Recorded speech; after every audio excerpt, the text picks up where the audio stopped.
Hello and welcome back to the Canceled Podcast. Obviously, as you guys can see, I am alone on this couch. Brooke is not here with us today, and I want to be abundantly clear that that was my decision. We all saw the tweets, and they're fucked up and they're horrific, and I'm saying that as a white person, right? Like, I cannot even imagine being a black non-fan or fan and reading those tweets. And I've made it very clear to Brooke as well that I condemn her for these tweets and they're fucking horrible. And I have no right to forgive her as a white person for the things that she said. Before I get into a little more of my thoughts on this, I'm also wrong in this situation and I want to be open and honest with you guys about that. When Brooke made her first apology video, I commented on it and I said, "We grew up bad. I love you." And immediately regretted it so hard.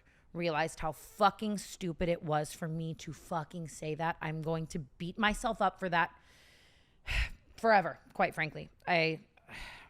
It's not my place as a white person to forgive her or add to the problem and further the narrative of white people forgiving other white people. And it's not enough to just write these things off as we grew up bad. And I think that I learned that now, and that shows me that I still have things to learn and unlearn. And I just first wanted to apologize to anyone I hurt for commenting that on her video. I might be the last person you guys or anyone wants to hear have a take on Brooke's tweets. I'm not a perfect person and my hands are not clean in any of this. You guys have known forever about my old tweets that I tweeted in 2013 and 14 and the vines that I were in and the things that I've said. And I've apologized for them a million times, and I'm more than happy to apologize until the day I die. They were hurtful and disgusting and racist, and I know that. While I do think that I've grown so much as a person from who I was in those tweets at that time, I know that there's always more growing for me to do, and that's why I wanted to talk about this today. I felt like if we just started the episode, Paige and I saying hello and welcome back to the Canceled Podcast, that's just exercising my white privilege, and it's not something that I want to do or be any part of, quite frankly. I'm hoping Brooke is taking the time right now to reflect and grow and learn in a lot of the ways that I did. And listen, I have always known from my first apology video and forever for the rest of my life that there will be people who will never forgive me for many things I have said and done online, for many of my ignorant, horrible takes, and I told Brooke this the other day. I said, you have to make peace with the fact that there will be people that never forgive you, and this may recirculate for the rest of your life, and you have to be ready to be open and honest and talk about it, right? And I do want to say something right now that I don't necessarily know if it's going to go over well. And if it doesn't, listen, I read all of your comments. I see every TikTok. I see everything you tag me in. You are the first people who can tell me, shut the fuck up, you shouldn't have said that. And I will come back on this couch next week and actively learn and grow in front of you. I have known Brooke for 3 or 4 years now, and we have been working on the Canceled Podcast for almost 3. And I asked her to sit down on the couch, and it ended up snowballing into this thing where she is my co-host, right? And in all of that time that we worked together, touring, everything, I never once saw or heard her exhibit any behaviors that or words or anything that align with those tweets. And if I did, I wouldn't be sitting here saying any of this right now. We would have never made it this far. I would have cut her off fucking immediately. And that's not to excuse anything that she says. And it's not to say that I don't think she has so much more growing and learning to do as a person at all. Obviously, again, I'm a white person and I can never imagine the pain. The Trayvon Martin tweet in particular, I have never and I will never align with those thoughts and values. I remember when it happened, and it was the murder of an innocent 17-year-old black boy that was committed by someone that he should have been able to trust with his life. I can't imagine being his mother or his brother or his friends or his family and seeing this shit circulate again in the media at the hands of a white person. I don't know. I just like, I can't believe it, and I don't know what to say. It's fucking horrible. And I'm not Brooke, and I don't want to speak on Brooke's behalf, but obviously I have shared this couch with her. If I didn't say something at the beginning of today's episode, I wouldn't be able to sleep at night.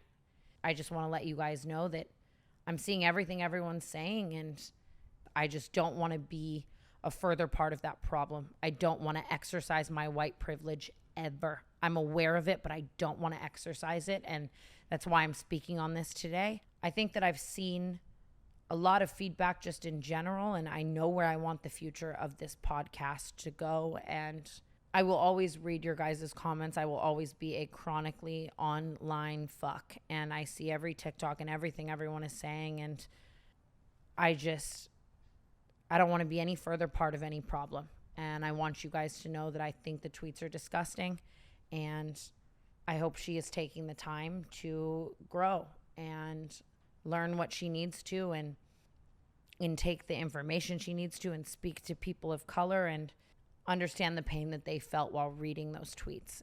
My hands aren't clean in all of this, and I'm not trying to come to this with a holier than thou perspective. I think that I know back in the day I had to take the time to grow and learn, and that's exactly what I want for Brooke in this situation. But at the same time, I am very shocked and hurt by a lot of those tweets. And I can't imagine the pain that so many Black people felt reading that tweet or dealing with racism. And I never will be able to. All I can do is educate myself. I saw a TikTok the other day on my For You page that said for every white person that has to unlearn racism, there is a Black kid somewhere that has to unlearn the hate that was instilled in them. And that shit just really sits with me. And that's why I've always said I know that there will be people that won't forgive me for the things that I've said and done, and I recognize that, but I've always wanted to show and showcase and advocate for my own growth, and that is what I want for her. But with all of that being said, I will be always reading your guys' tweets and comments, and I'm wanting to open this conversation and unafraid of opening this conversation, and will always take further criticism and help to grow. And that's exactly what I've been doing these past few days, is doing my best to continue to learn and educate myself and unlearn any behaviors that I don't resonate with and don't want to be.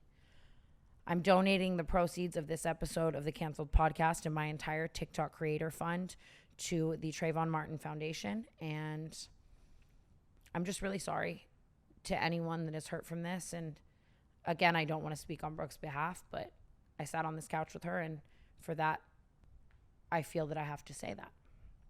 I love you guys so much, and thank you for hearing my thoughts on this, and I'm always wanting to hear yours. I love you. Hi, Barbie. The way every time you hit that, you're like, hi, Barbie. I can't even do it. My voice doesn't hit that octave. I'm like, hi, Barbie. You got the popcorn lung bag. Hey, Barbie. I'm hitting this fucking 5-week-old popcorn vape. You're going, hey, brother. What's that from? Do you still believe? You know, one of those DJs. Like Avicii. Avicii. What was that one song where we were in Vegas and we kept singing it? Oh my God. And we like memed it. Essentially, you guys, we were singing this song in Vegas for weeks, Paige and I, like weeks. So dramatic. Like 2 days. What's the song? It's like not like, do you believe? If I go to our text with Isabella, I can find it in 2 seconds. No, because that's the song that you always sing. Yeah. No, it's a different song. What's the song that the DJs play in Vegas? And it's like a low-toned male voice. Yes. All I need is your love tonight. Basically, me and Tana have this running bit where every single time we go to Las Vegas and we step into a Zouk or a Poppy, anything, any club, yeah, it's always all I need. And then we're like those two bitches where like we walk into the club and it's playing and we're like, oh my God, we manifested this. It's always playing in every loop. Vegas club ever. I can't believe this upcoming weekend I have to go back to Vegas. I'm horrified about that right now. Baby, I'm praying for you. I will not be in attendance. I'm so sorry. It's so funny. Last time I was going to Vegas, I was begging you on my absolute hands and knees. You know I want you to join me so bad. Because you're so fun there and you're my favorite person. But I also, like, do recognize that you take on the role of my assistant no matter where we go. Like, it's not like you're letting loose. And especially in Vegas, because you become so turbulent that it's like normal assistant duties, but at 5 a.m. when it's like, Tana, please give me the hotel key. Yeah, you're like, no Vegas, no Miami, New York if you're in a good headspace. Right. And also when we're in Vegas, like, you'll always try to bribe me and be like, just 2 days, like, just come with me for 2 days. And 2 days actually means 2 weeks. I know. I think it is just like I get there and I'm like, I'm home. Yeah. Right? Like I feel that same as you going to Massachusetts. Like you feel that sense of like, I'm home. Yeah. And you're like, this is not my home. Well, because home for me is like comforting, relaxing, mountain views. Yeah. Yours is like casino, stripper. It's so bad. I'm trying to get in and out of Vegas this upcoming weekend, like hard. We have to. Yeah, because we're leaving for our European summer, which I'm very excited about. But yeah, I have a poker tournament this Monday. Mm-hmm. I'm just finding out who's playing in it, and I'm so horrified. I'm like, I want nothing to do. I mean, Ethan H3 is playing in it, and I'm excited about that. Him and Gila. Do you know that the poker guy I work with? Mm-hmm. And the people at the Aria, they called me today and they said that Ethan H3 saw me playing poker and he was like, what did he say? Like Hello? You inspired him? No, like he never that. He's doing just fine. Like to start his poker career? Nobody's Tana Mongeau was inspiring Ethan at all. It's not that. He reacted to one of my hands of poker that was live streamed on his show a while ago where I folded. I think I had like trips and someone else had a flush and I folded, and he like went into this thing of like, oh, does she actually know how to play poker? Okay. And he reached out to the poker people and was like, I want to play in the next tournament as long as like Tana's there. And shut up. I think it's going to be interesting. Oh yeah, that's a fun mix. But they're like pitching all these other hectic influencers and I'm like, I can't mix them, right? Like I get so scared. Even that's why I like hate playing with so many other characters, because they'll try to like start beef or talk about shit. Like in my opinion, I have a walnut rocking around in my brain and I have to use every last cell to play poker properly. So there's like no talking for me. I know, but you know what's so crazy? This was what, like 2 days ago, we were looking at your stats and we saw that your odds are extremely good. Yeah, well, here's how stupid I am, right? We thought they were like horrible. I look up the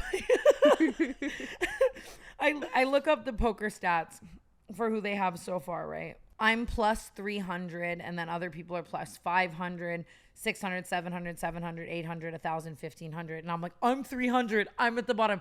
That means like, obviously if someone's betting on me, it has the least return, which means like I'm the favorite or quote unquote the best. Right. Which insane. But I didn't know that like at all. Are your odds the best out of the group? No. So far, I think they're still picking people. I don't really know. I've kept my obviously kept my head out of that. I'm like, listen, I'll be there. Like, yeah, other shit to do. Dude, that's crazy. You've really like solidified your space in the poker world. But watch me just like be saying all of this and then fucking suck ass. No. You know what I love though is the last game I played was with Ray J, or the last few games I played were with Ray J and Princess Love. And Ray J is a fucking wild character and Princess Love is like the cutest human. She's been my poker mentor. If anything, like she got out before me in the last game and I was heads up with the guy and she kept coming in the room and being like, do this, like in front of him. Like she didn't give a fuck. Like she wants to see me win and that's why I fucking love her. Even though she calls me Tana, but listen, everyone calls me Tana. Mongeau. But wait, that's so cute because I feel like it's so rare to see a woman like dominate gambling. And exactly. And she dominates. And that's why she's so fucking inspiring to me. Exactly. Like both of you together is so like crazy to watch and entertaining, and just supporting each other is so cool. Even remember that time that you and I went to that Hustler game? Yes. First of all, there should be no casinos in Los Angeles. Every casino in Los Angeles just feels like someone built it with like glue and toothpicks, and it feels like an illegal back room, even if it's like a full establishment. Held like, together I love with Hustler. Like a Band-Aid and a prayer. Yes. Like I fucking love Hustler and shit, but it's just go to Vegas, right? But I was there playing with her and I left and I remember being in the car with you and I was like, she's so amazing. Yeah, and she's just gorgeous. But she's everything. I was going to say, her and Ray J were married for like a while. And I always thought that was so cool because it's like if one person loses, which is usually Ray J going all in and leaving, she'll play for like the team. And so I asked CPT if Mongeau could play with me. And it's so funny too because he's like, a lot of this is like influencer based, right? And they're like tagging, like, or posting photos and like tagging me in it, right? And they're just posting a photo of Makoa's face. They don't know his last name. It's just Mongeau. And like his account is private. Like there's no way to access him. Like the definition of like doing his best to stay out of the influencer world, but like still participating to his comfortability. And that is like the best lore to have. I know. It's like he's mysterious. It's like being the Lily Rose Depp of the influencer world. Like so you are mysterious. so mysterious. You don't know what they're up to, but you love them. Yeah, he's so mysterious but lovable, which I love.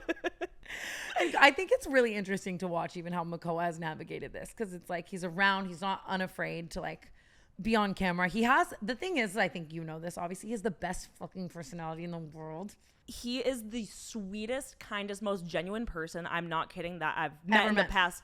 I don't want to say ever, but like ever. I feel like you and me, even yesterday night, we were like downstairs and I was just like crying over shit, being dramatic, like working, yelling at my computer, trying to figure life out. And Mongeau was just like sitting there staring at me and you turn to me and you go, he's a good man, Savannah.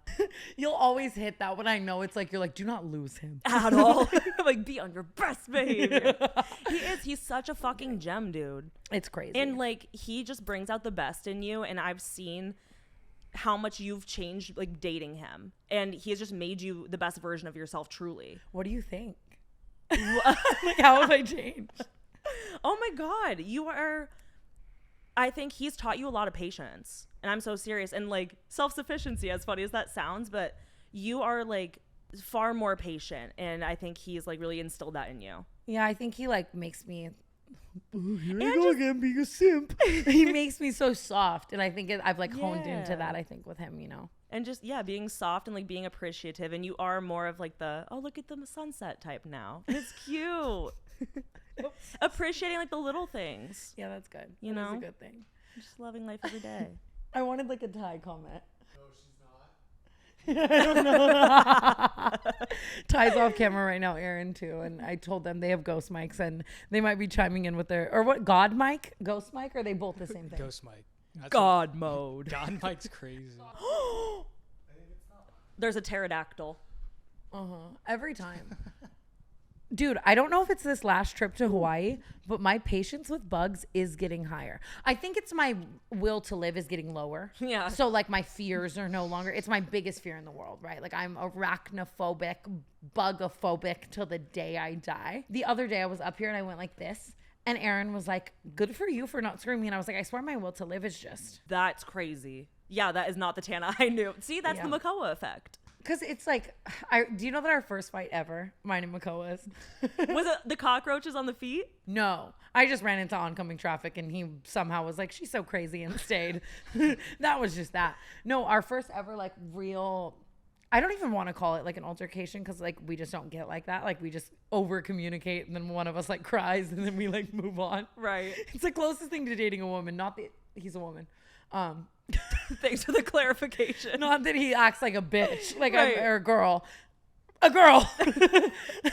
Just that like he communicates so well that there's never going to be like a realm where Yeah, it 100%. escalates like that. But Ty, and you were in the car for this. I don't, correct me if I'm wrong, but like we were driving to go see this sunset. This is like the most like wholesome shit to say that this is what our first fight was over, right? And we decided to stop at this like river, small lake that bleeds into the ocean. I don't know what you call the body of water.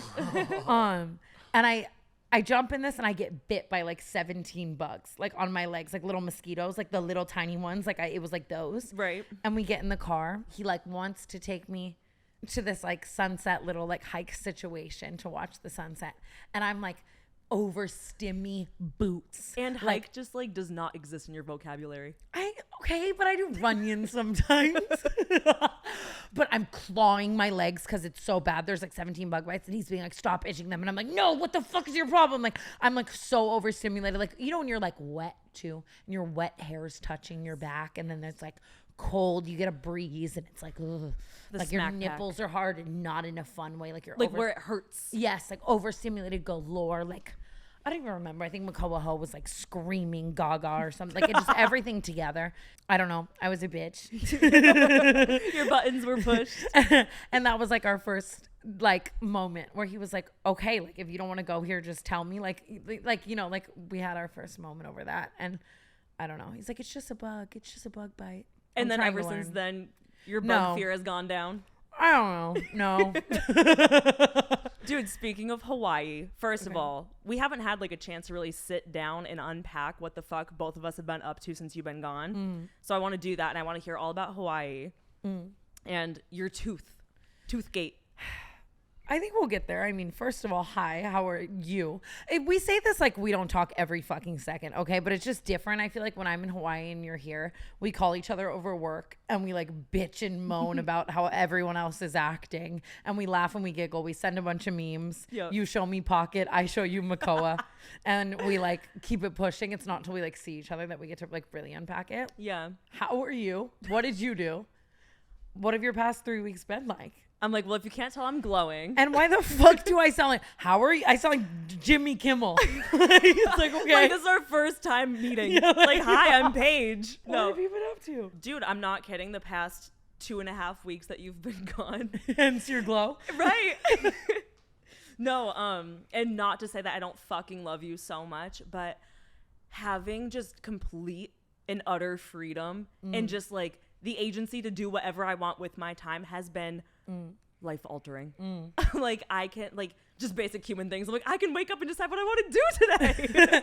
Because I think it's like, it is really weird, obviously. Like, we're best friends and we love each other so much, but our jobs go hand in hand. Yeah. Like we just live our everyday lives together. All day, every day. And it's made us best friends, but it's also like, obviously, if one of us has to work, the other has to work in both regards. Exactly. So like, if I'm like, I'm fucking off underwater for my mental health, you're like, perfect. I'm fucking off above water for my mental health. Right. Which is a win. I've really just been, and it's so funny too, because since you've been gone and Ty's been gone and all of my friends, I swear to God, fled LA at the same time. It's just been me, myself, and I. And I've been able to like hang out with friends I haven't seen in years, like reconnect with old friends and like get into my art again. I went and did a fucking pottery class. Like That, did you go alone? no, I went with my roommate and her friend. Emily and her friend. Yeah. Stop. But I would go alone, and I'm not kidding. I love taking myself on dates too. Like going to dinner by myself. It's funny because I think everyone obviously like heals from things in certain ways.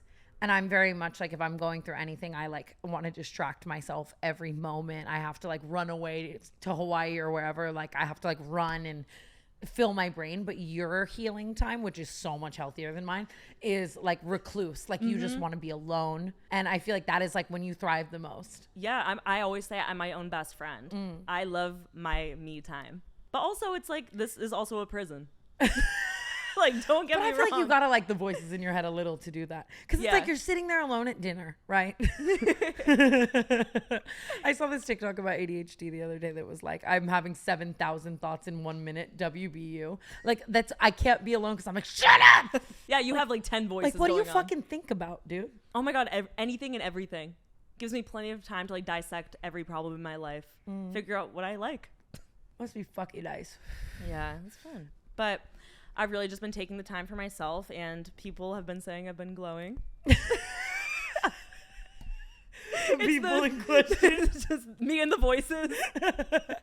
The voices have been telling me I'm glowing. No, and I love your art lore though. I will say, I was so mad that TikTok took down your art talk. I got it back though. I Really? got it back. Yes, I argued it. But I know it was so funny because I got a lot of comments saying like, "Oh my God, Queen, I didn't know you had this talent." And I was like, "Well, I just never felt the need to share it." But yeah, I've always been into art. Yeah. No, And- your page will be like, I draw, it's just a couple stick figures. Like that's how you are as a person. And then you'll like draw a self-portrait and it's like the Facetune version of whatever you're drawing. It's like better. And it's like, oh fuck. Because you know what I do? What is it? Undersell and over-deliver. Undersell, over-deliver. Yeah, I oversell and under-deliver. Every fucking time. If anyone's ever like, yeah, okay, then I'm like, well, that's what was expected. No, but you're so fucking talented. I've been loving that. Thank you. I don't know. I want you to paint me a plate. I saw your little painted plates the other day. They were really cute. I want to build a whole kitchen set. I will paint you a plate. Stop. And like that talent, being able to make anything is so crazy. I feel like you could give me all the tools. I'm not making shit. You know? Sorry, that was so pick me. Like, what else are you going to say to that other? I'm like, no, you're amazing. I know. I was like, we all have our own talents. Yeah, like, stop. See, look. So wait, Amish, how'd you even find that? Oh. It's literally on TikTok. Oh, look at you, the top comment. Oh, me the You're pooks. so real. Guys, wake up. New page lore just dropped. Like someone goes, why has this never been showcased before? I'm like, I didn't know you guys cared. So why did they take it down? Because if you play it, hold on, yeah, go through. There's like a nudity thing. The That ASAP one. Rocky one's crazy. Oh, thank you, Ami. They're so good. And look how hot you look. Little hot girl. Oh my God, stop it. I remember this one time we were with George Janko and Logan Paul. Mm-hmm. And you know George, always just, what do you do? What are you passionate about? Tell me.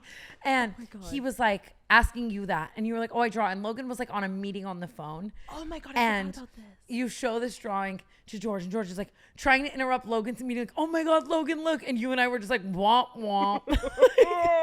I remember George was like parading it around. He took my phone. He's like, everyone, look at this. This is crazy. Logan goes, yeah, that's cool. Anyway. They were having Lele Pons on after her marriage. And I think that's what he was on the phone about. Like, that's so crazy. Is she having a baby? I have no idea. And neither do I. I might have just like I think that was in one of my dreams. Yeah, no, I don't keep up with the Lele Pons lore, but if she is, congrats.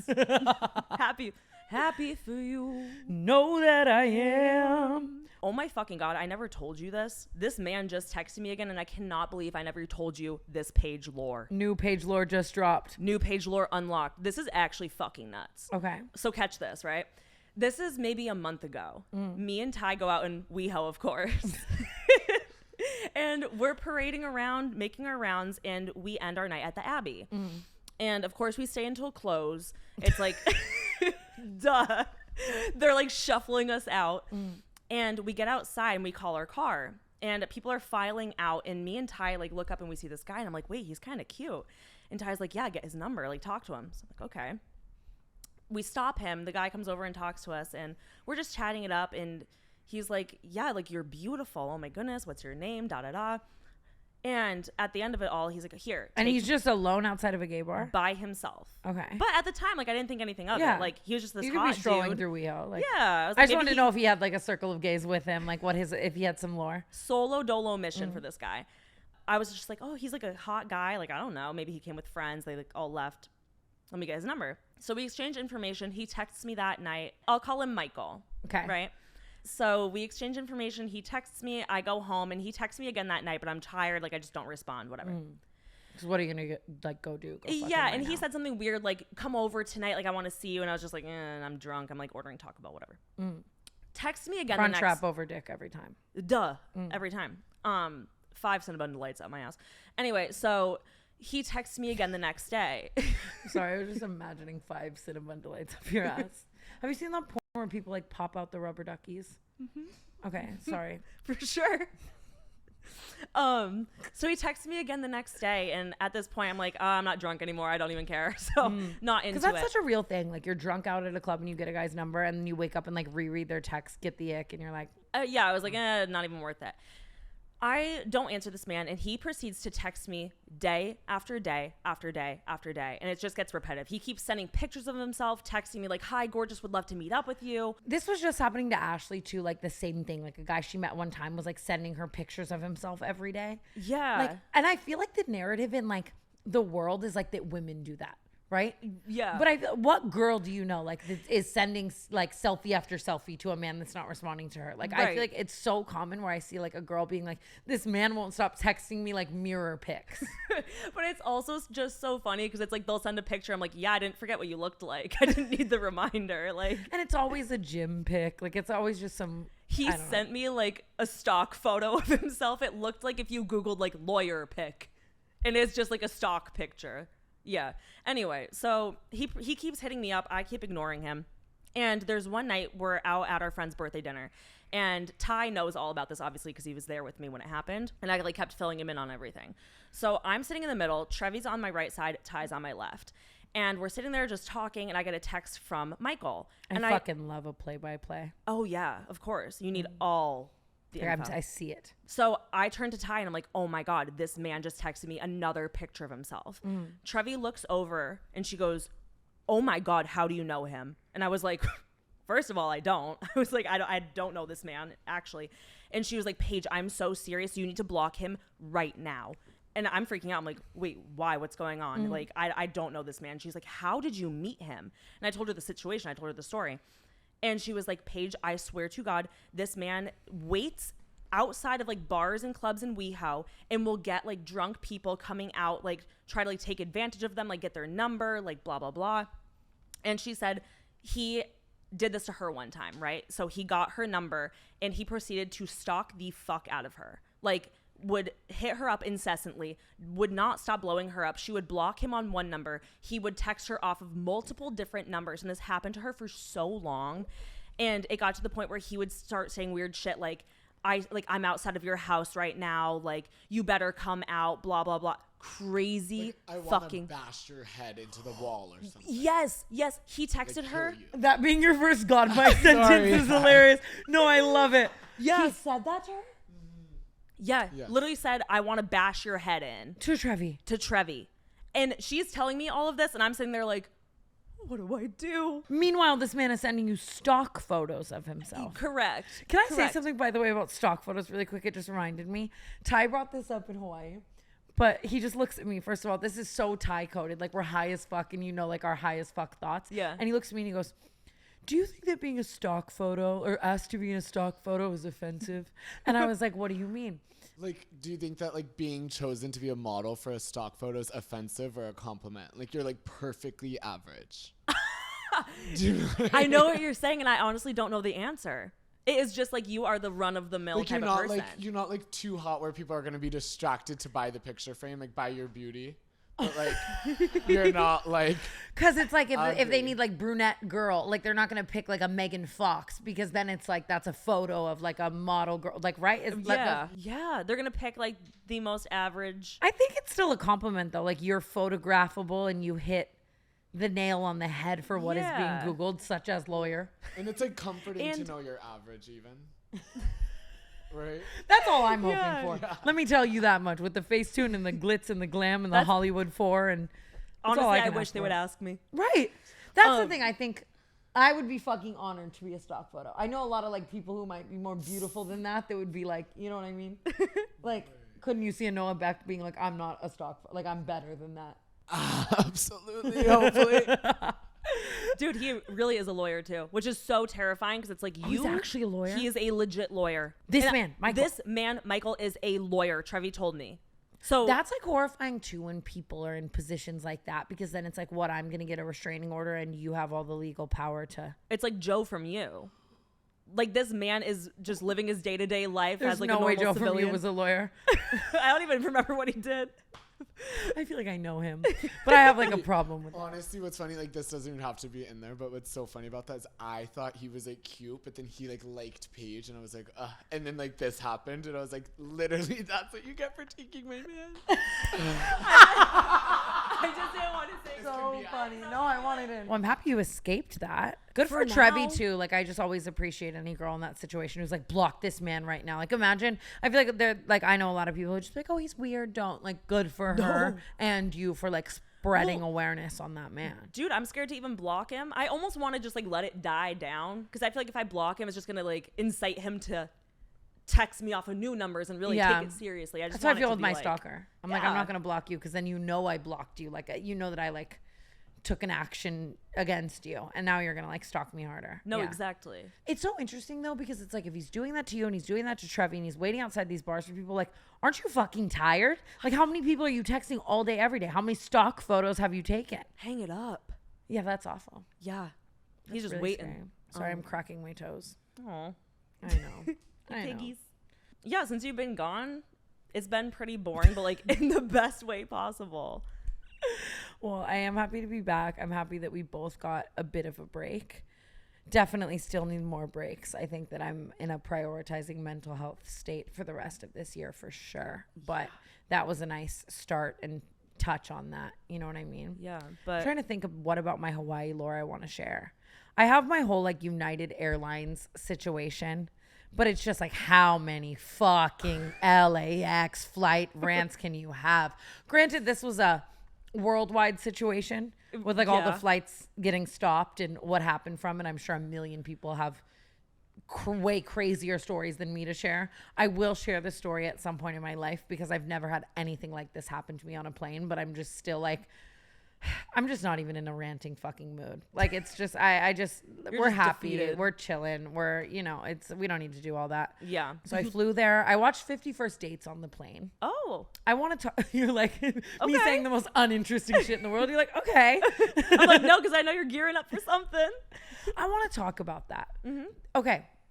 I feel like very frequently I'm perusing the rom-com section, right? Yeah. And I love a rom-com so much. I was saying this to Mongeau the other day and he looked at me and he goes, people like you and me love rom-coms because it's something like we never had. Like it gives us hope. And I was like, oh, fuck. Oh.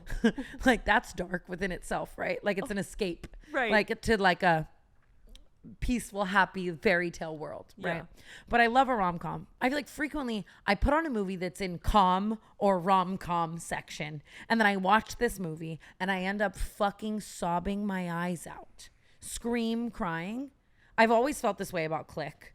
Okay, Because let's call it what it is. It's a rom-drom. That's drama. 50 It's not First Dates, comedy. I scream sobbed on this plane. Like it was so embarrassing. It wasn't like a slight cry. Like even Mongeau was like, what? Like, are you fucking good? Like the whole movie from start to finish. Like there wasn't one moment where I was just like, like a tear never like was not on my face. Yeah. Where the fuck do they get off marketing 50 First Dates as rom-com, Where's as the comedy? Where is the calm? Draw a map and point to the calm. Like she gets in an accident. He's never had love in his entire life. And she loses her memory and then he meets her and he thinks it's the first girl he can pursue. And then like the whole movie is her having to relive the same day over and over again. And it's so fucking sad. She thinks it's her dad's birthday. Like the dad in the movie wakes up every day and replaces the current newspaper with the newspaper from the date of his birthday and then rewraps a birthday gift and wakes up every morning and pretends it's the same day again I can't even fucking do it There's right no now. comedy behind that. What if that's happening? What What- if you're just setting up this podcast right now? You're like, here we go again. I mean, I would do that for you. Oh, I would do that for you, but it's super not. at all. Definitely me during this pandemic, for real. You were like, good morning, tea. That shit was Groundhog's Day every single day.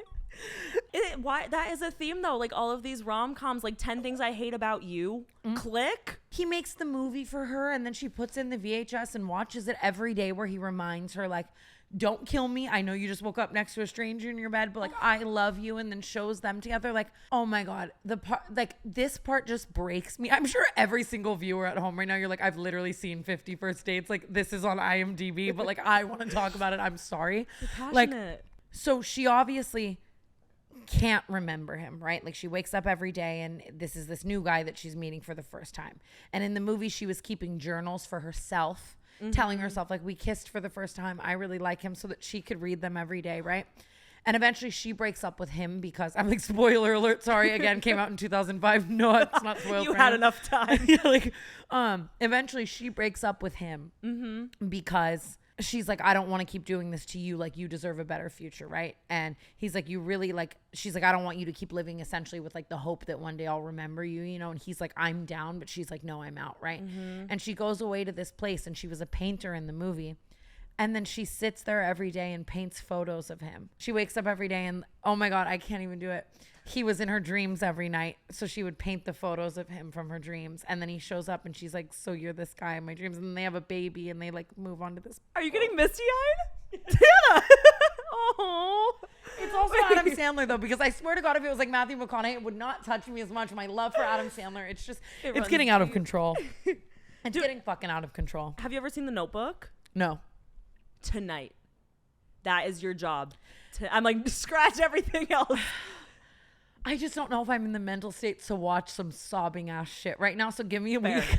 Take a week and then watch it. Oh my goodness. That and Forrest Gump I've like put off forever. I know. And everyone, like, if you know me and my taste, like those should be my first two choices. If you like 50 First Dates, The Notebook, you were going to scream, sob, backsliding down the wall, throwing up. Really? Yeah. I'll get That's into on your it. to-do list. I think for a while when I was younger, I wanted to be like so cool and be like, I don't even fucking want to watch The Notebook. Like, so pick me. It's like literally, you love rom-coms. Who are you fooling? Just watch do the it. fucking Notebook. Yo. And Titanic and Interstellar and Inception. I've never seen a lot of the like long lock-in, dark Harry feeling Potter. classics. Different. No, like Star Wars. No, we have to have a Harry Potter marathon. And I'm going to be really careful right now. Oh. I will do it. I told you I love you enough that I'll watch it. And I'm sure by the end of it, I'll need 8 Adderall for every single episode. Kidding. Not going to do that. Maybe a coffee. To like really lock in, you know? I don't know what it is. I think Typical Slytherin. I don't want to call myself a pessimist, right? Typical Slytherin's crazy. And it's funny too, because like in the past, like, you know, have you ever like liked a boy and he loves Harry Potter and you're like, ooh, like which one am I? Like you don't mean it. You definitely meant it. This is just a me experience. But No, I had to watch The Mandalorian, whatever, go ahead, Mandalore. with my ex, and I swear to God, I could not care less about Baby Yoda. I'm so sorry. The way I thought the Mandalorian was like a Harry Potter house, dude. We're having 2 full different conversations. I think I've been told I'm a Hufflepuff. You did this. I don't know what that means, but you give Hufflepuff for sure. Fuck.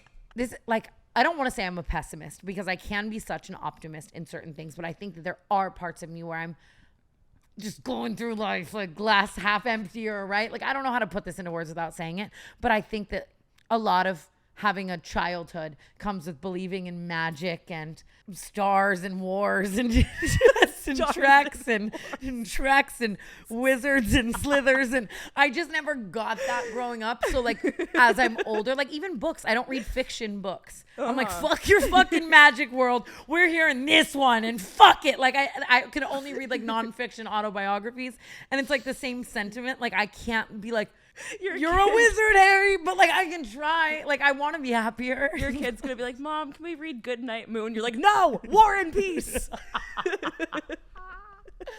I'm like, dude, no. I think I've honestly always thought that once I have a child one day, all of the Magic magic will come back, like seeing it through their eyes, and I'll get to do that. But then I love Peppa Pig, dude. It's like, dude, I just fucked up here. The wires are crossed. I have no answers at all. I have no fucking answers. I really don't. Take it to a shrink. I have no idea how often Paige will hit me with a take it to a shrink. She's like, bitch. I feel like my tooth is loose still. Stop. I just got it put back in, okay? It fell out again in Hawaii, dude. And what am I going to do? The whole screaming fucking cymbals, fucking, oh, Tana's on a rant again. It's like at this point, I feel like my tooth falling out is equivalent to stubbing my toe. Like, I mean it, and that's so fucking sad. It always happens in like a humid climate too, huh? Yes. I'm coming to the conclusion that it might be something to do with the humidity. I don't know. I was fucking housing edamame with my 2 front teeth, though. Like, right? It could be anything. But it has only happened in Hawaii or Miami. Mm-hmm. And the last time it happened in Hawaii, it was like the moment I landed, and it was like my tooth was under the valet of the car. And I had like a whole week and a half there, and I was like having to super glue it back in and whatever. And this happened right before I was leaving. So I was just like, fuck it. Mm-hmm. Why is the tooth underneath black? You know? Why is it? The other one was white. That is a case for the FBI. I love how people are saying like, this isn't normal. Like, duh, dude, babe. and people always flex on me in my comments. They'll be like, I've had veneers for 12 years and this has never happened to me. I'm like, congrats, Stacey. You're like, thanks a lot, Stacey. Why is it black? I mean, I've had a root canal on it. Maybe it's just... I don't know. But we will get those done. I'm like, we will resolve this. I'm not even angry about it anymore. I'm just sad. Okay? Sad. It's really Fed sad up. that my tooth keeps... So my tooth fell out. We were at this like little concert situation in Hawaii. Okay. And I'm talking to Makoa. We were eating corn. He thought it was a kernel of corn. And I go, no, that's my tooth. It's on the floor. Can you get it? He gets it. And you know, Mongeau, oh, he's cackling. And it's always a tooth or a toe every time I'm there. At this point, it is just routine. Like this time it was Isabella's toe. Thank God it wasn't mine. But it's always a tooth or a toe in Hawaii. And so then I sended the Bella to get super glue. Right. And at this point, again, like my whole mindset towards it has changed so much. Like even right now, I'm getting a retainer made so that if they fall out, I can just put it in the retainer and snap it back in and keep it pushing. Which, by the way, you would think someone who's worked in my mouth would have told me that. Nope, a dental assistant in my comments. Of course. Oh, Gosh. oh, Mickey's tooth is out again. Woo. Like, were you, when it fell out, were you mad or were you just like, I swear to Here we God, go. it just like, yep. Yeah. Duh. Yep. And like, obviously I went to Hawaii due to just my mental health being on zero. And I like the tooth was the equivalent to a cherry on top of the pie. Yeah. Right. You know?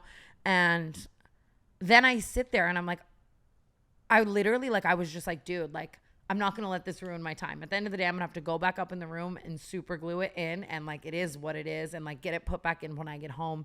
And then go on a tour de France to find a new dentist, which I've already been doing. For everyone saying that, I hear you. I see you.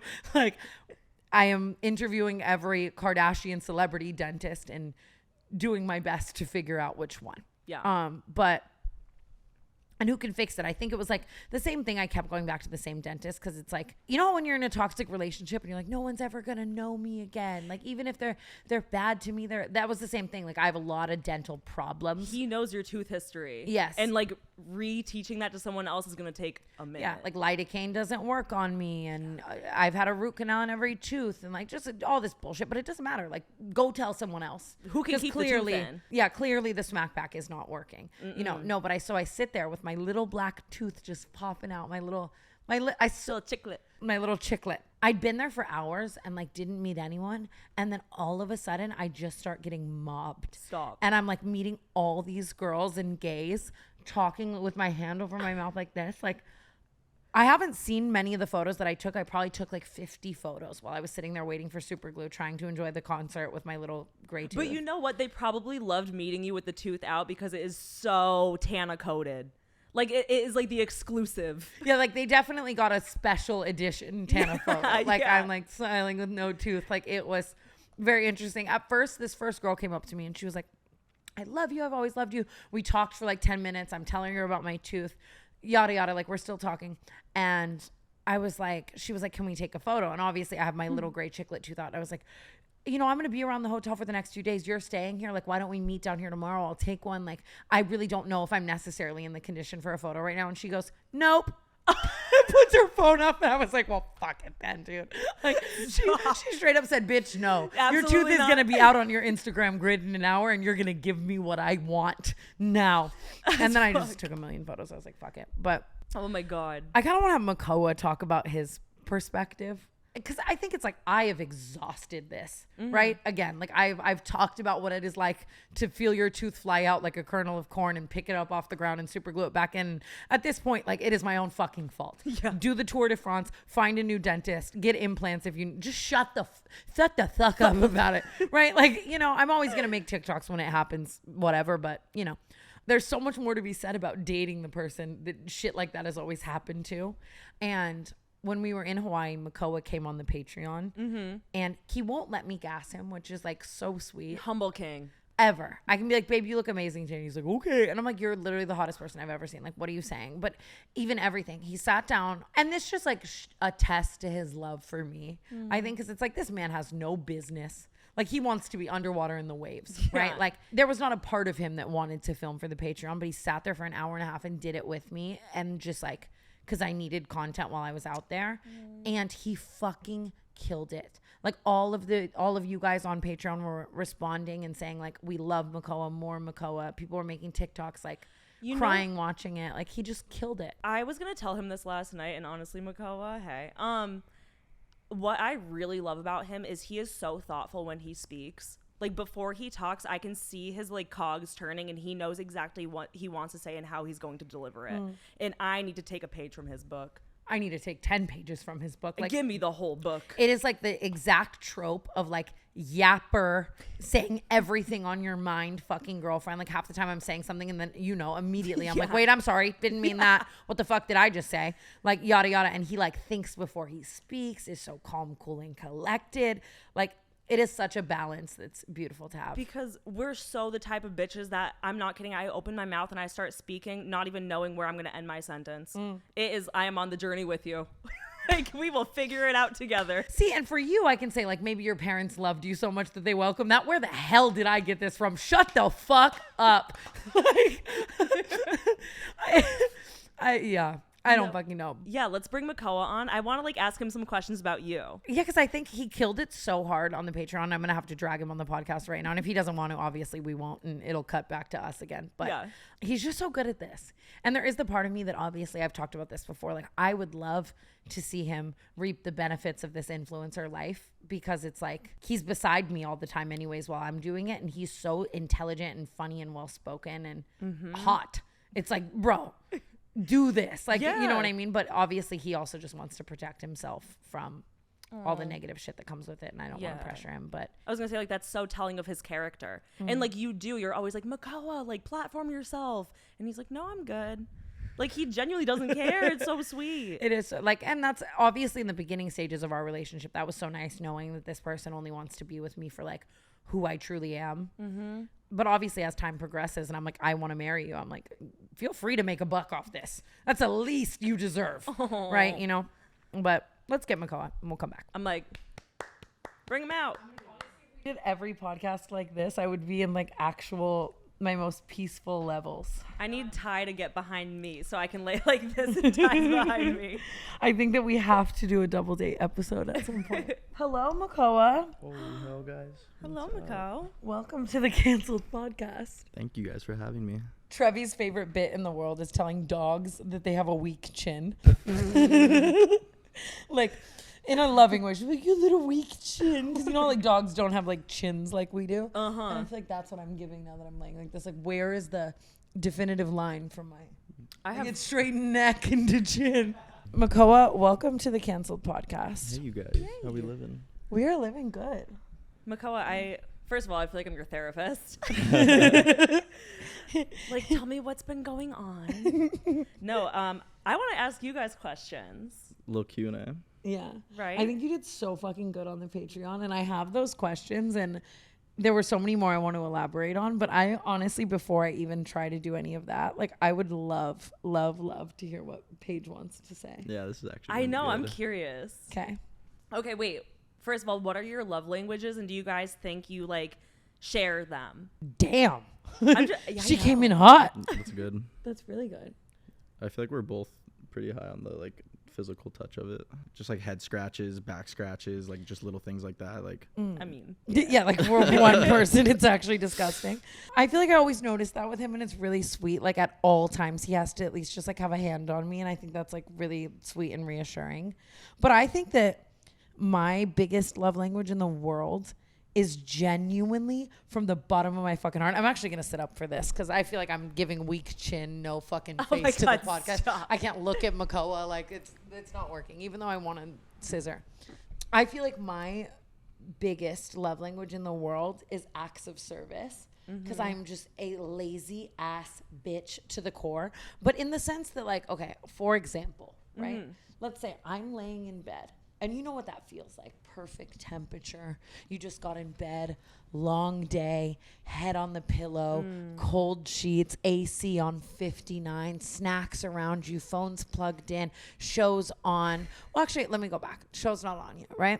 And you're like, holy fuck, the remote is on the dresser across the room. Right. And like, I will get up and get that remote. Obviously, in any time in my life I was single or dating a man who didn't give a fuck if I lived or died, I was getting up to get that remote. Mongeau is one of those where it's like, I don't even have to ask him. I'll just be like, where's the remote? And he's going to get up and get it. And I swear to God, he'll bring me that remote and I will damn near cry. Like, it is like walking through the airport with nothing in my hands. Oh my God. Fuck. It speaks to me in a way that, even just literally the littlest things in the world. Like, I'll have a booger and you'll like get it off. And I'm like, that was really sweet. I feel like the bar is in hell. What'd you say? I like pick crumbs off you sometimes. Oh my God. That doesn't I need to be feel in. He is really good about doing things before you even ask him to do something. Like, he'll just do it for you. And that's such a good man. Good right? man. I can't even express that enough. Do you know that? Can I just speak onto like the last stuff you said? Honestly, I feel like to you that shit is like grabbing a remote in those moments. Oh my God, I'll cry. Yeah, and I think that like all the little stuff like that is so much less like, I don't know, like significant to me. Like it's just, it's like not any effort, if Like, that makes any sense. Well, I love that about you because you're a go-getter. You're a doer. Like some people are like, I'm lazy and you're not, is what I'm trying to say. And like it shows, obviously, so it doesn't mean what it means to you that it does to me, but I just appreciate it. I know it's gonna pain me less to get up and grab that thing or like do that thing or close that curtain or like do whatever. Like it's gonna pain me way less. I'm gonna do it in 2 seconds. I'm gonna be back in bed. Like shit's late. And I wish I lived like that, and I don't, and I'm just appreciative of you. Do you know that for years of our relationship, we've Nice. we've been So many together years. officially for 8 months, but I would always ask Makoa in like the beginning stages, like, what's your biggest ick of me, right? Yeah. And obviously in the beginning stages, you're just not as comfortable in the sense that you just always want to be like super fucking sweet, right? And he'd always be like, nothing, babe. Now he's And- like, No, yes. No, he's taking out the scroll. And I would always ask him and he would say nothing. And I obviously knew in the back of my head, like, one day you're going to feel comfortable enough to tell me. Sure. And that one day came the other day for the Patreon. I asked him his biggest ick of me. I'm going to let you take this one away. It's not like that bad of an ick, but the way it's not the way you eat, because that's how you think I interpret it as, but it's not that at all. It's just like how allowant you are of messiness and like look like, she's got to have 3 stains. yeah, like I just Oh my God, that one's makeup. That one's literally makeup. but I'm like way too like picky with like, you know, I'm just like fork and knife wearing a white t-shirt, not spilling anything, and you'll like literally know you're wearing white and you'll just like Wipe her hand like on and her you're like shirt. it's so, but it's so cool. It's I wish I possessed that. I wish I could do that. Like I can't. I'm like sitting there like washing my hands in between like everything, and I'm like I don't know. I just feel like if it's after 4 p.m., the day's almost over. I just woke up, granted, so this doesn't count. But like, it's like, oh my God, I'm going to put it in the wash anyways. This is, and I was going to say this is a napkin, and that is just an unacceptable way to speak about your shirts. I feel like there's even been times where like we're together and you have like messy hands and you're looking around, you're like, and I'm just like, and I give you my sleeve. Stop. And you just, I just want to clarify that is only out of love. It's not like on bitch mode. No, Like I would no, never wipe no, my no. hands on your shirt like that. No. It is out of love. And you just get to like wipe your little paws. Oh, I'm like, here. I really just don't understand how people can be so clean.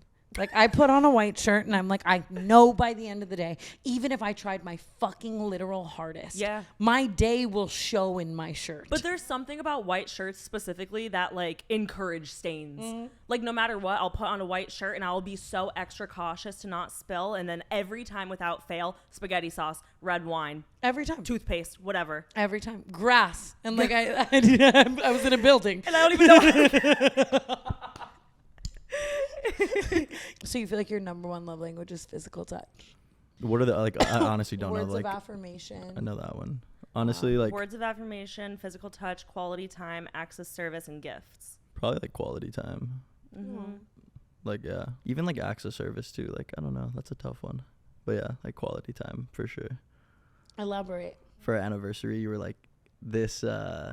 We've only been awake for 4 hours, so technically, even though it was like 4 p.m., you were like, this is like we've only been on our anniversary for 4 hours, and we're gonna like keep the other 20 like in the pocket. Like we're putting it on pause, and then when we're gonna hang out together, that's when we resume like our 24 hours of like Quality time. yeah. Well, we also started dating at 4 p.m. Hawaii time, which is like 7 p.m. here. So I just use that as like a pass for like, can we start the anniversary at 7? Fair. And Oh, I thought I took that differently. I thought you were like, oh, we're gonna like we spent 4 hours together, and then now I gotta go do this shit, so we're gonna put it on pause, and Oh, we're gonna yeah, get that is another what I like was saying. 20 like for the next couple days. We're gonna like have our like increment periods of like time to like space hang it out out. and stuff. Yeah. yeah, and then we just fucked to the Incredibles. So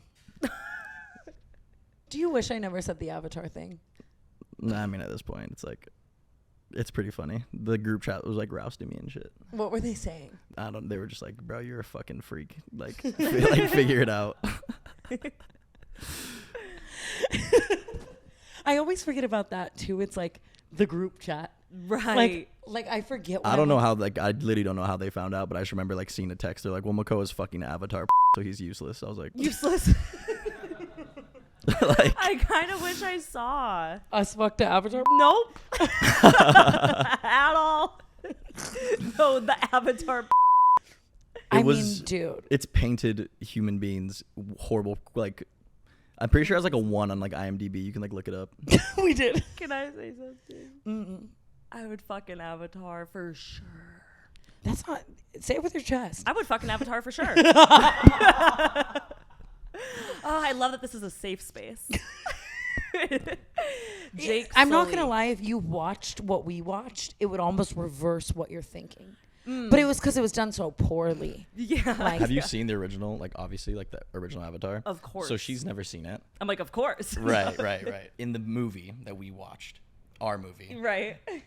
they like scripted the lines the same way and had the same like intro area and like even like the guy in it, like you remember the the head soldier with like the scar in his face and stuff, like recreated the whole thing and like had like similar like lines, like line by line, like how the movie goes. And then they were just like lying. insert them like fucking like in between like the cuts. It was honestly because insane. again, this is $39.99 hotel shit. Like it was a movie. Oh, it better like be. it was like 3 hours and full it just, production. James Cameron's like still directing. Yeah.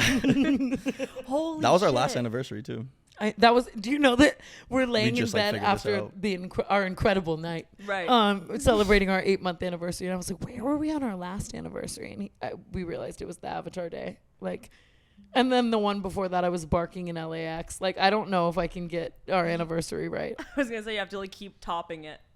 Literally, maybe just do anything Yeah. other than those things. Okay, wait. So love languages, icks, but I want to know pet peeves. You guys have like pet peeves about each other, or like do you do like little things where you're kind of like, ooh. I know she doesn't like wet floors. So when I pop out the shower and I'm like drenching, like my hair's falling all over the ground, I'm like doing whatever, and there's like a drop of like water, I'll give it a little. You know what I'm I didn't saying? even know that you knew that and that you actively did that. That's really sweet. That is really cute. Yeah, because I fucking hate them. Thank you so much. Pet peeves. Spill the tea. Right. I'm like, this is a safe space. I'm here to therapize. I'm not saying I'm the problem. I try to be the best girlfriend I can be, but like, he's not the problem, right? Yeah. Like, he never does anything that upsets me ever. Like, you're just so easygoing and like happy, and you make everything better. You make everything better from the moment I met you. Yeah, I feel like there hasn't even been a time like being around you where I've been like, oh, that's irritating, or like, oh, I don't like when he does this. There's nothing.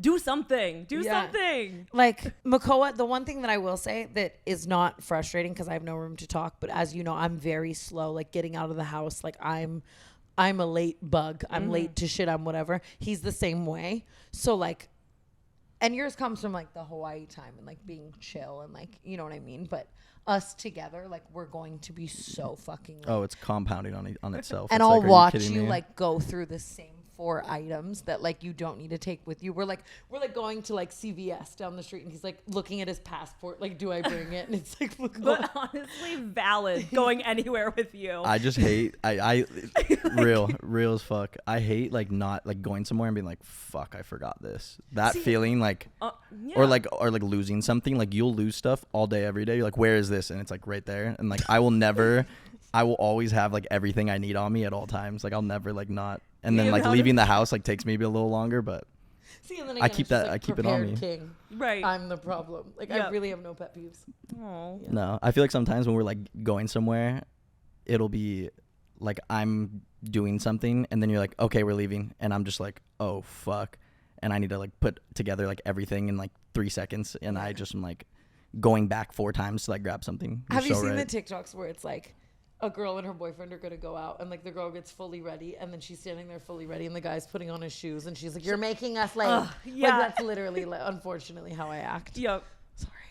Oh my god. Okay, wait. I kind of like deterred the conversation, but I want to know. Back to the tooth. Oh shit, okay. What was okay when she loses the tooth? Right? You thought it was a corn kernel. First time or second time? both This times. like the most recent time. Okay. I want to like have a comparison. The first tooth loss versus the second. You were like a little more prepared. Honestly, first one I think was not like dramatic, but it was Dramatic. It was more detrimental. dramatic, but I didn't see it. They stepped out of the car and I just heard like a screech, and then I was like, what happened?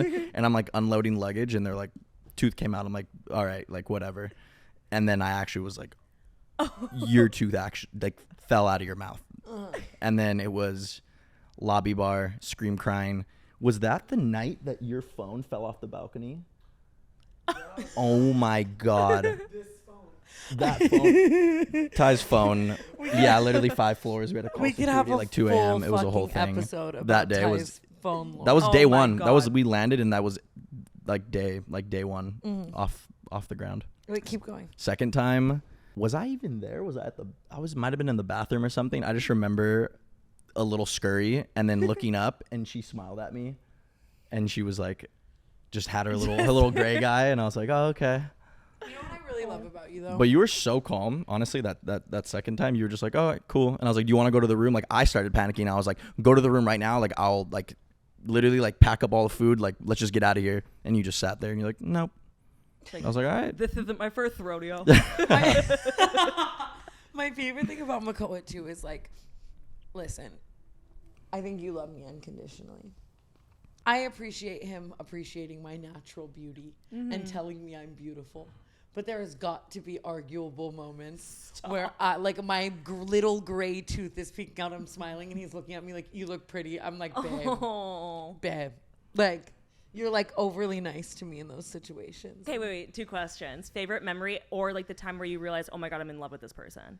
Oh, shit. Was there a time like that clicked for you and you were like, I'm in love? Are you about to say our favorite chair? No, I know you don't like that answer. I feel like there's multiple moments where I'm like, God damn, I love this girl. Like, fuck. And I think the bubble bath at the Four Seasons, like in Maui, was like one of those moments where we're literally sitting there, no music, no food, like no external things. We're just like in the bath playing with the soap and making like bubbles like in the thing. And I'm just like, what do we need? Like, well, like this is all we need. This is lit. Like I love it. I'm gonna solve. That was so sweet. You know what? I think Ty just said he bubble. thought he was going to say I farted. you know what the cutest thing is, and like I had this realization when I was dating my ex, and I know, but it's like really cute. Like I realized I was in love with her when we were doing the most mundane thing in the world, and I didn't want to be anywhere else. And like I was watching her put stickers on her water bottle and like mapping out where to put them, and I remember looking at her and being like, I'm so in love with you. And just like watching her do that, and it like hit me in that moment. And I feel like it always happens in the most random moments.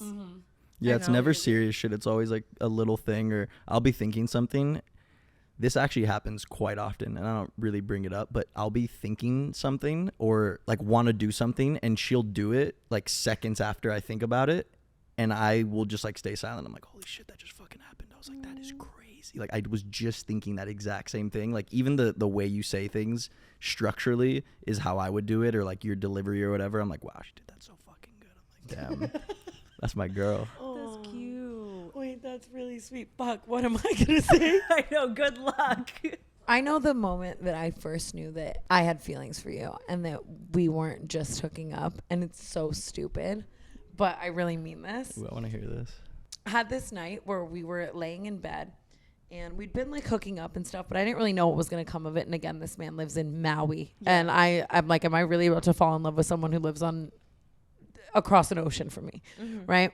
We were laying in bed, and both of us, again, with our indecisiveness and like slowness, whatever, like watching the two of us try to pick something on a Netflix home screen is the saddest for every night. Yeah. Like we just sit there for hours and scroll and talk about them and watch 30 trailers and then like end up putting on the same stand up that we've watched 17 times. And it's like in all that time you could have already watched 3 movies. 100% Yep. every single night, every single time.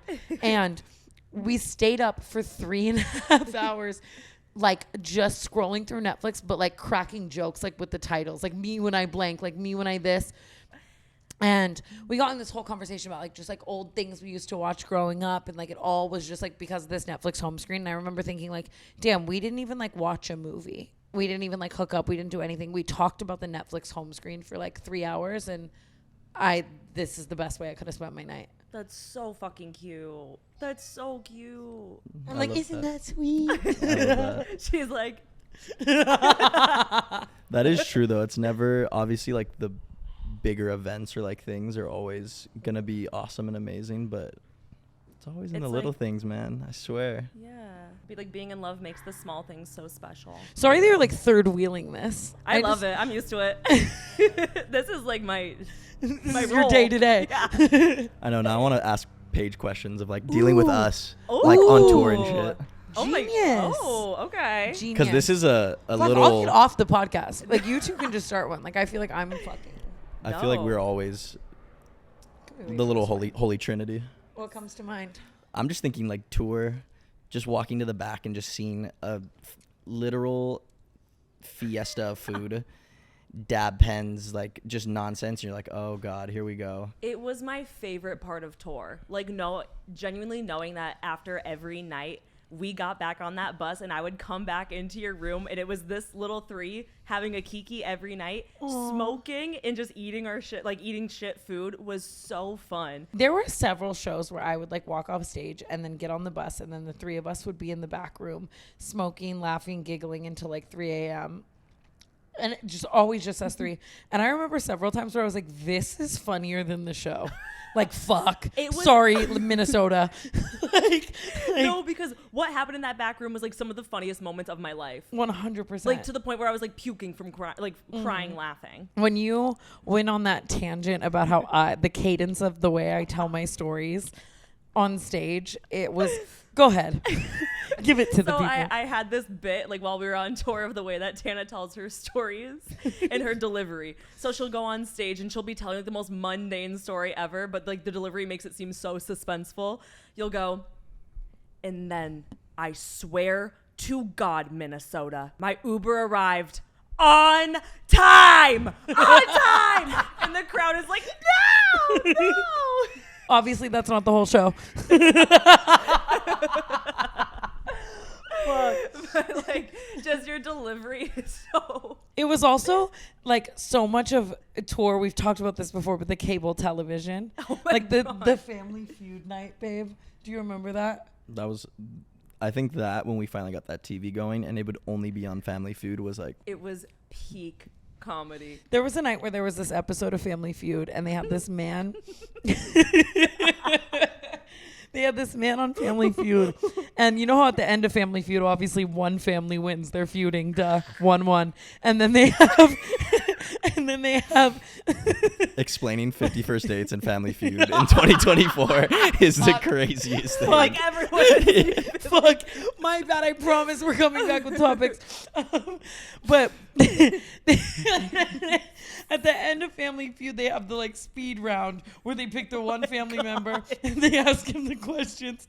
And they ask this dad, and mind you, this dad was just clueless the whole time. Like, he was just happy to be there. Like, he did not carry the family into winning of the feud. So putting him to be like on the forefront, like the leading lines, you know, like any other family member probably would have carried more.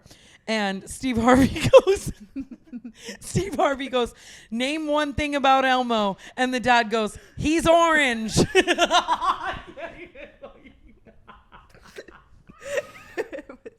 I have tears again. And just being so high. There was one question where it was like, name something that a squirrel might get hit by. The top answer was like a car, an acorn. Some guy goes, another squirrel. It goes, ding. And it was one of the fucking answers. It's also like Elmo's fuzzy. He's red. He his lives on voice, Sesame Street. And like you're in the speed round. Like you were supposed to say something that you know will at least hit, and then just the Tor really, like we were obviously so close, but something about Tor made us like this, like inseparable, the funniest we've ever been. Oh my gosh, it was peak. Because it's like when you're out on the road like that, you like have to find family somewhere. Yeah. Like, you know what I mean? Oh, you miss all your friends back home, your life, your home, your bad. bed, like whatever. And we definitely trauma bonded, the three of us, so heavily. It was insane. Mm-hmm. What's your favorite thing about Paige? That's honestly you are incredibly hardworking, and you just roll with the punches, and that in itself, especially with everything that comes with her and her life and the extension of like what needs to get done to keep it pushing, is like honestly very admirable. I've seen some times where it's like it's no way out and figures it out.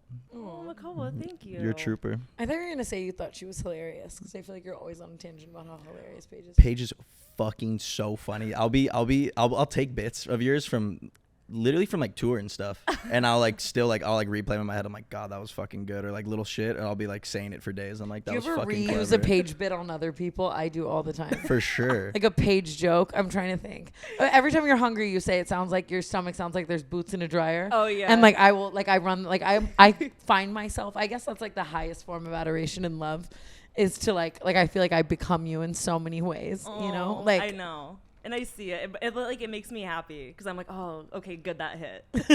Because like they're just recycling it. You're nibber.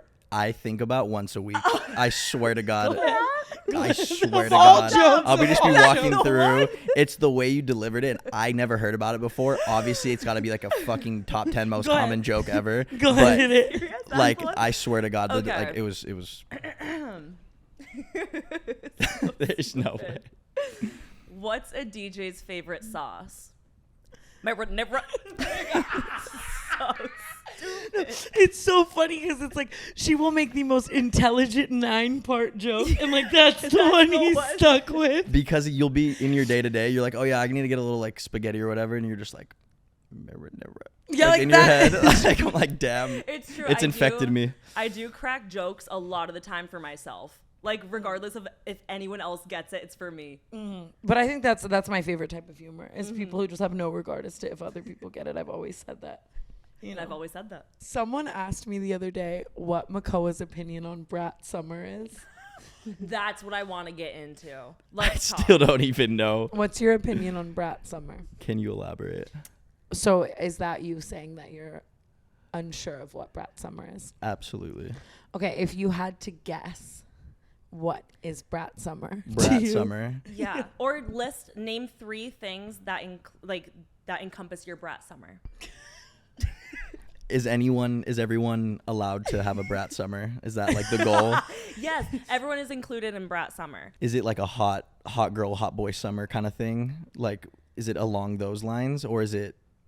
I'm So- interpreting what brat means and what brat summer as a whole is. What brat summer means to you? I think a brat summer is a cold beer and a hot sun and probably big bean at the beach. Hell That's yeah. got to be it. Hell yeah. That's my brat summer. And the way my Brat Summer is like 2CB, a leather dress. Mine's like bendy straw, push-up bra, slides. How do you even explain Brat Summer? Obviously, we should explain it. Oh God, I don't know how to put this in layman's terms. It's just like the ***iest summer you can have. Oh, like traveling to a new place or something.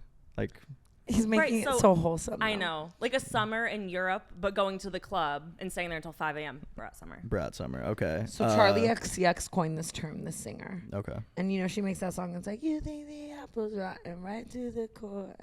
Sure. Remember the dance that me and Isabella were doing? Yes. That song. Okay. She makes that song. That's all I have. Okay. So it's her whole new album. It's just Brat, right? And all the songs are just very like club vibe, borderline. Wouldn't even call it like EDM, alternative, fun. They feel like I'm on cocaine. I will say that. A Charlie XCX song to me feels like a good Colombian bump. Yeah, it feels like being in. And I mean that 11. on a Tuesday at noon. I'm not saying anyone should do that or ever, obviously. Is that what we're listening to in the car today? Yes. Okay, so Brat summer, cold beer, hot sun, catching a wave. Yeah, I'm thinking maybe now with the new knowledge, yeah, probably Miami club, Neon colors. Neon For colors are very sure. Brat Summer. doing some questionable activities. Yeah. Doing some crimes. Yeah, or like all night in a European bar, European club. That's also, good. Makoa, do you want babies? fuck yeah, How many kids? the whole basketball team. Tell me more. I guess I was like an only child for a little bit, and I was always like, wouldn't it be sick to have some homies like around the crib to like hang with, you know? But no, this isn't about siblings. When do you want babies? More specifically with me. When? Yeah. Do you Like, want them with me? Today? fuck yeah. The hell? I So don't what if know. I feel like we've been dealing with a lot of friends having pregnancy scares lately around us. And we've been having a lot of conversations, obviously. We had our first pregnancy scare on tour. That was crazy. Oh, yeah, that was. No, remember? No, I remember. It was at like. It was like 10 cities. Like we thought we were going to be parents for 10 cities. Mm-hmm. I remember thinking like I'm going to have to look up Planned Parenthood near me. Paige would be our godmother. I'm For assuming. sure. Oh, you would That's be. cute. Would I be? Yes. That's sweet. Well, duh. Right. Honestly, yeah. What the fuck else am I going to do? Are you kidding me? Auntie Paige, so cute. If I got pregnant tomorrow, what would be your thoughts? Wait. I'm like, we are pro-choice. I mean, I think we're a little. Actually, there's no age. Like my mom had me at my age, so who am I to say? But I'd like to Spend some more time. live some more years. Like I just know that it's just a lot of work and a lot of a commitment and a lot of everything. I remember having to like change my little siblings' diapers and stuff. Like it's a lot. I think that's been really fun, like watching him be like a pseudo parent, because Makoa's siblings are like 10 years younger than him, and they're very young, and it's very cute to like watch you. I think almost watching your little siblings with you time and time again has made me like realize that I thought always that I'd be bad cop and the other parent would be good cop. And it made me realize like I will so be good cop and he will be bad cop. Yeah. Like I'm like, you want this candy? Just fucking have it. Well, you're just And going to be he's like lawless about it.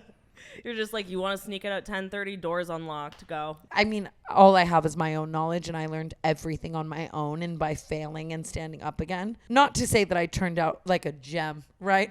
But like, I don't know. I'm a firm believer in people learning lessons through living, but even just with your little siblings, like I'll watch you, like they'll be doing something and you'll be like, and why do you think that is? Like, what was it? Where it was like, there was like a rice grain in the salt container. And I'm sitting there and I'm like, I'm going to be like, yeah, there's rice in the fucking salt, right? And he's like, and why do you think that is? Like, he like wants them to learn and like, like asks. I'm like, oh. So basically, I'm just going to be a bad parent. You're like, that's just the way the world works. Granted, they're probably too young for the stuff that I'd be like making them think about in terms of just like critical thinking skills. But I also think it's just a great trait to have. I've been noticing how much I've affected Makoa. It's actually crazy. Even like the other day, he was like, listen, I'm going to come to LA with you early, but I'm not going to a Tara Yummy party. I'm staying in. And I was like, the fact that like as my boyfriend, you now know what a Tara Yummy party is insane. Even today, Isabella and Sylvan sent a photo to Makoa, and Makoa was like, you're really going to bring the Caperni bag to the beach? Oh. You are yassifying this man. Like Makoa seeing the shape of a person, knowing that it was like Caperni shaped, was sending me to the core. What's another one? The yassification of Makoa. He will just like speak to me in my own terms too. He'll be like, I don't think that'd be a sleigh. Queen. Like, because it's just like, that's how we register information. Yeah, I'm not gonna give you my spiel how I would say it to like my homie. So Yeah. I'm gonna like put it through the filter, the Tana filter, and then like that's so nice. Like you don't have to do that. I think it's funny. I think using your guys' lingo, not in like a Ironic way. You can like say. yeah, but it's pretty fun. Can I ask you a question? What do you feel like upon meeting my group of friends and, you know, becoming a part of my life and stuff was like the biggest, like, even whether it's the lingo or certain things you've heard or a memory you have, like, difference? Like, what was like the craziest thing? Maybe just getting context on stories. Like you guys would talk, like literally it'd be 10 of you guys in a room and it's just bouncing back and forth. Story this, that. Oh my God, do you remember this time? Blah, blah, blah. And I just like at the beginning, I'm like, I'm in over my head. Like I have no idea what they're talking about. The like places or things. Like I'm so lost. And now after like hanging with you guys, the fact that I know what a Caperni bag is should say everything that you like. That's it. And I feel like we have so many characters in our life. Like I remember when I first started working for you and you guys would just be throwing around names. I'm like, who the fuck is who? And like just when I thought I had everyone like down pat, then here comes in 10 more characters. It takes a minute to learn. I still like I've probably like literally scratched the surface. I'm sure like there's still like names and stuff, and I'm just like You are my cutie pie baby snuffleupagus little stinker. Cut. Thanks, baby. I love you. Imagine I'm like, okay, my turn. What am I? You are my Pookie Pagey Pixie Magic Fairy, and I love you so much. This just reminded me, though. Someone asked me on the Patreon, like asked us on the Patreon, the weirdest thing I do. And you were on this whole tangent about how, like, you can never even keep track, right? That there's always, like, a new weird thing. Oh, okay. Yeah, of course. Will you explain this one? The answer for it, or Yes. Like she has this new bit right now. I think Paige doesn't know this bit. I'm not even going to explain it. Please do. Wait, Please I need explain to it know. Paige. I slap Tana's ass all the time, all day, that's not the every one I day. meant. Oh. No, the like water gun. Oh, will you stop doing that one? I forgot. Can you explain it to Paige though? Okay, so I think her part-time job is finding a new bit to literally fuck with me. Sure. And her most recent one is using her tits as like a water gun. Where I'll be sitting there and I'll be talking to her, and then she'll just flash me like mid-sentence, and I'm just like, do I continue with my thought? Do I acknowledge like what has just happened? Like, what do I do here? Okay. And then if I don't say anything, she's like, you don't even care. It's so real. It's so real. So then I'm like derailed my train of thought. And then she started like putting her hands on it, because she's like, I've had tits for 26 years. Like something's got to give, right? Like this is getting boring. Words. And then she'll just start like a water gun, like aim it at me, and then she'll just go like she'll like squeeze one as like a thing, and I'll be like, oh. Fuck, dude. Like it just started with, you know what? But it built. It was like multiple things. Like the first one was like the flash, and then it was like, okay, now I'm here, and then it was like it just like, yeah, thank you. No, nothing squirted out. Like it's just taking out my tit and then squeezing it and going like as if it's a water gun. No, no, she just did it. Isn't real. She just did it 10 times, and at the like by the 10th or 11th time, I just decided to play into it. Yeah, but and you know I was what? like, oh, okay. I appreciate that about you. You will go along with a bit. Commit to the bit. Yeah. Commit to the bit. You do. You commit Every to a time. I love you, and I'm sorry for my water gun titting. I forgot that was the one. You actually stopped it after we talked about it. Yeah, right now it's spanking him like a baby. She showed me that one today. I was like, we can't put this in. I actually genuinely. No, the group like, chat. No like way. I don't want to do this to you. Mongeau, thank you. God. Thank you for coming on the Cancelled Thanks for having me. What the heck? I love you. I love you guys. Mongeau, always a pleasure. Bye. I'm out. Thank you guys. Okay. I think that was the most positive, wholesome segment we've ever had on the Cancelled podcast. Ever. And I'm scared. All thanks to Makoa. Sincerely. I do have something that I've also been seeing circulating on the internet right now that I want to touch on. Okay. I want to touch on the mean girl allegations. Let's touch on it. Okay. I've been seeing a lot of TikToks of people now in the past couple days hopping on this bandwagon of I've never liked Cancelled. They were just mean girls. That, you know, they're so mean. And I just want to give my thoughts on that, I guess, really quickly. Yeah. Okay. I think that everything happening online right now has been a really big wake-up call for me that this podcast was just number 2 in the world last week. I do think this platform is meant for so much more than what it has been. Like I hate that it took all of this for me to even be having these thoughts. And I'm kicking myself in the ass for it, but it's like I guess when something's working and people are asking for more of it, like you can get comfortable in those patterns, right? Definitely. You have this giant fucking platform. It is number 2 in the world under Joe Rogan.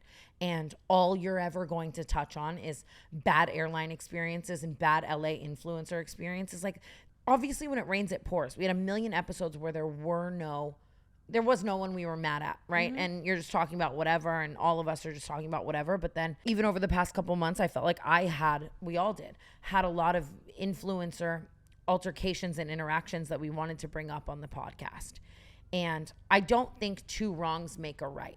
Like, I am sitting on here right now to say that I still don't think Alyssa Violet is a good person, and I stand by everything I said. I still don't think Clinton Kane is a fucking all-star amazing boyfriend. Like, just they don't cancel each other out. You know what I mean? Just because one person is super wrong for the shit they did, that doesn't mean these other people aren't. And I stand by that. And I think I've always, in all of my story times and everything I've ever done on the internet, I have been very honest about shit that has happened. Yeah. With people, experiences. If something wasn't good, I'm going to talk about it. I'm no stranger to a rant or a story time, and that's always what I've done. But I also realize that when a platform is this big, all it is should not be lobbying a bunch of fucking hate to other influencers. Like, I am definitely in the place where I recognize that there should and will be more for this podcast than just that. Yeah. Like, I want to speak on things going on in the world. I think that it's like when this many young girls and gays and nays are listening every single week, like, there is an undeniable change that we are able to make with this many people listening. And I just want everyone to know I realize that now more than ever. I think as much as we get on here and we laugh and we giggle and we can talk our shit, you have a platform that can reach a mass audience, and it's also so important to talk about deeper things and more serious conversations. And I think that we should continue to do that as we go on. That's just where I'm at, where it's like, I don't want to be 30 and kicking myself in the ass that I had millions of people listening to me every week and I made no fucking change to the greater good of the future or the greater good of the people listening. And that doesn't mean to say that I'm not going to be honest and rant about things and people that are wrong and doing bad shit. But at the same time, I think there should and will be so much more of a place on this podcast for positivity, having people from different perspectives and different walks of life on to hear more about that. Like, even I think for a while I was so afraid of making this podcast serious, right? I associated those things with being serious. And I was like, I just want to laugh. I want it to feel like when you go out for a night with your girls and you wake up the next morning and you're sitting on your bed hungover unpacking everything. Yeah. You know, and I still feel that way, but that doesn't mean that there can't be a juxtaposition of the two. Yeah. Like, I think you are so multifaceted, and you should be able to show that, you know, and have some episodes where it is hooty and funny and we're giggling, and then other episodes where we sit down and we do have deeper conversations. and I think that there can be rants about mundane LA experiences, but at the same time, if you can put that much passion towards that, like I was saying this to you the other day, but it's like off camera, you and I will have the most serious fucking 5-hour conversations about injustices or people who were done wrong or things happening in the world and how we feel about it. And obviously everyone tells an influencer, don't speak about your views on the world and politics and everything that's going on. Just shut your mouth and keep it pushing. But I'm recognizing that this podcast is fucking huge and this platform is fucking huge. I wouldn't feel right if I carried on without acknowledging the fact that, especially these last few episodes before Brooke's tweets surfacing and the cancellation, like they're just all about LA shit and Alyssa Violet and Clinton Kane and Zach Sang and these bad experiences and yada yada. And like, while those things are a part of our life, they are 10% of who I am. And I think that I want to take what people are saying about that and swallow that pill that this podcast and this platform does need to possess more change and more serious conversations and more positive things. And even just with dating Makoa, it's like I'm dating this person with this extreme positive outlook on everything in the world, and I've seen how much that has changed me off camera, and then I still feel plagued to be this ranting, you know, and it's like I don't need to always do that, and I recognize that. Granted, I hated Alyssa's TikTok. You know, I thought it wasn't nice what she said about me, and I thought it was hypocritical, and I went on a tangent about that. And if that makes me a mean girl, then you're going to think that and you're not going to like me, and so be it, right? But with that being said, at the same time, I do think if that's all I'm doing how can I really defend myself against a mean girl allegation? And I want this podcast to be more than that. And I hear and I see those videos, and I want to let everyone know that I really am excited for the change of this platform and just the things happening on it and what the future episodes will entail. Don't get me wrong. I think the future episodes will still entail silliness and hootiness and probably some rants about some people that are awful. Rightfully so. But that is not all it's going to be from this point forward. And I fully recognize that. And I am excited and here for that. I'm here for the change of this podcast, no matter how it comes. Like, I recognize that. And I want everyone to know that. I don't know. We are so lucky to have this platform. And I think it would be a disservice if we didn't utilize it for good.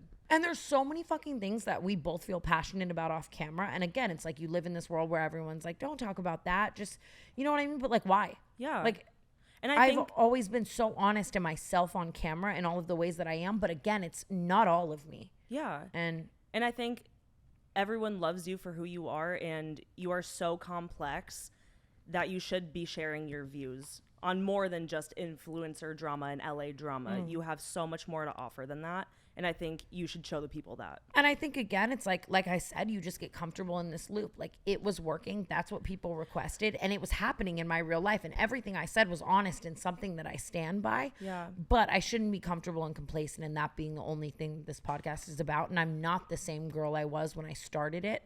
And as I get older, I think that, I don't know, I just want this to be a place for more real things and to make real change. And I just want to recognize how many people are listening and thank them for that, and understand that even if it is just a few TikToks that I saw that stuck with me, like, I'm not about to die on the hill that it's a Katie Heron and Regina George podcast. Yeah, there is so much fucking more to be said about everything happening. And I'm even just excited to open that conversation with the fans, where it's like, instead of being tweeted like, what influencer do you hate the most?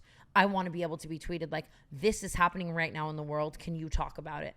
And then the podcast is a balance of the two. Absolutely. And I don't know. Those are my thoughts on that. And yeah, and I'll stop there. But I think we're never one to shy away from having any difficult conversation off camera ever. Exactly. And I think that needs, the difficult conversations need to be brought to the forefront on camera more. And I'm here to say that I think that is a direction that this podcast will go. Speaking of difficult conversations, right? Well, I don't have to go into this today.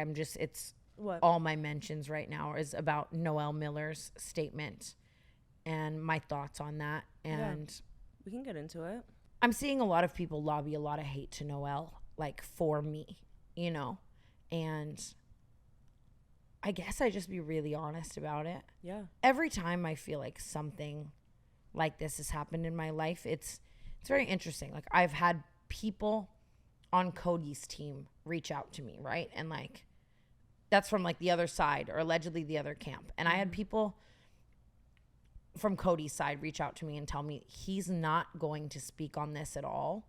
And this is just what I was told by someone else. So maybe it's not the truth, but I think it adds up. I mean, he hasn't yet. He's not going to speak on this at all. He needs a visa. And I could see that being a legal thing, and I could see that being why Noelle said, I can't speak on this, right? Right. And I don't want a bunch of people. I want to give Noelle the benefit of the doubt that he didn't know. You know, obviously there are other girls that have come forward and allegedly said things about Cody. And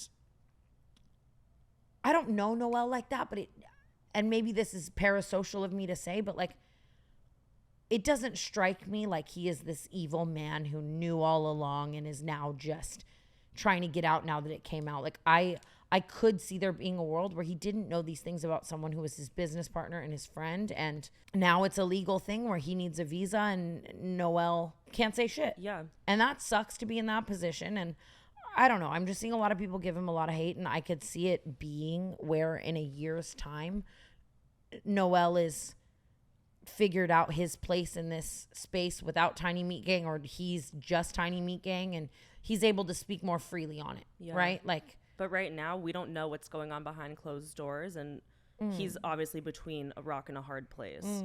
And right now it's all up to speculation and what we think is going on, and how, you know, what he knew previously and how he's dealing with it now. And it's We don't know. I think it is that. It's a rock and a hard place, and it's behind closed doors, and we don't know. Obviously, he doesn't have any allegations against him, and the benefit of the doubt is that he is a good, funny guy. Right. And if that is the case, I almost feel empathy for him because he's just another person who has been hurt by this situation. Shitty situation. And is trying to navigate it to the best of his ability. And I can't imagine being in that place where it's like he's like the sidekick to Cody and Cody's not saying anything. And what the fuck is he supposed to do? Right. Like were you silent or were you silenced? Right. Noel? And like obviously there's so many people and fans of theirs asking them to speak up and make a statement and say something about this. And even having to come on that channel and like be the face, I think was brave of him. And yeah, I don't know. I just want to give him the benefit of the doubt until otherwise. And obviously if otherwise comes out, I'm here to talk about it as I'm talking about this right now. But I was just seeing that a lot today in my mentions and my stuff. And I wanted to touch on it quickly. But I know this has been a roller coaster of an episode. And I just want to say I love you guys. And again, our comment section is always an open and honest conversation that we are always willing to come back and sit down on this couch and have.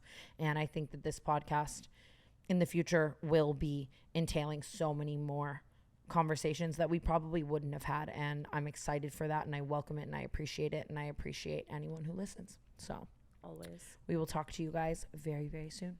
Bye. Bye. Love you.